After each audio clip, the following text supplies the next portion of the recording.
Hi there, and thanks for joining me. My name is Tim Cornish, and today's English as a Second Language lesson, recorded for educational purposes only, is called Niagara Falls.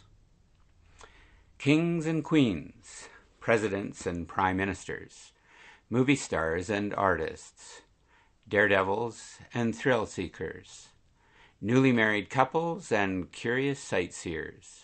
From across North America and around the world, these are just a few of the millions of people who have traveled to Niagara Falls to see the world's most famous waterfall. Standing just 58 meters high, Niagara Falls is not even one of the top 10 highest waterfalls in North America, but it is easily one of the most powerful. 1/5 of all the fresh water in the world pours over the edge of the falls, as it flows down the river from the 4 upper Great Lakes: Lake Superior, Lake Huron, Lake Michigan, and Lake Erie.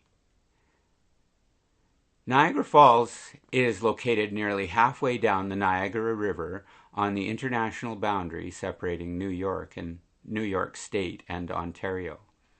The river is split by tiny Goat Island before dropping over 2 giant falls, or cataracts: the smaller American Falls and the larger Canadian Falls. The Canadian waterfall is often called the Horseshoe Falls because its rounded U shape looks like a giant horseshoe. The American Falls is also split in 2, forming one major waterfall and a smaller cascade called Bridal Veil Falls. Before the arrival of Europeans to the region, the Niagara River was a major trade route for Indians.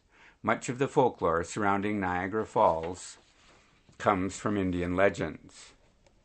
For example, local neutral Indians considered the falls a sacred place. They believed a great spirit lived in a cave behind the falls. The word Niagara comes from the Indian word Ogeagara, meaning the great thunderer. This was the name the neutrals gave to the spirit. Another story involves the legend of Lelawalo, an Indian princess who became known as the Maid of the Mist. She was set adrift in a canoe and sent over the falls as a sacrifice.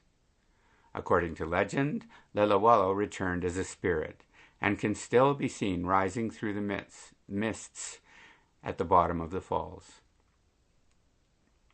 While Indians may have worshipped the falls, some early visitors feared its powerful waters. One such person was Father Louis Hennepin, a priest from the Spanish Netherlands. He is believed to be the first European to leave a written record of his trip to the falls.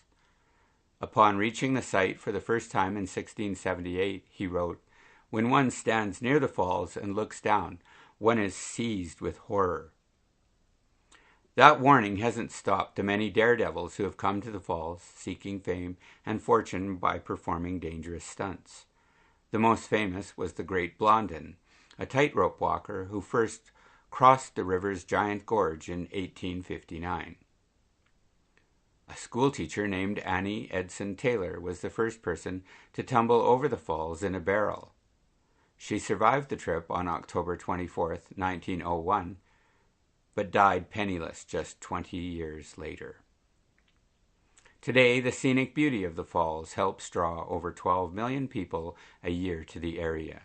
It's one reason why Niagara Falls has become the honeymoon capital of the world.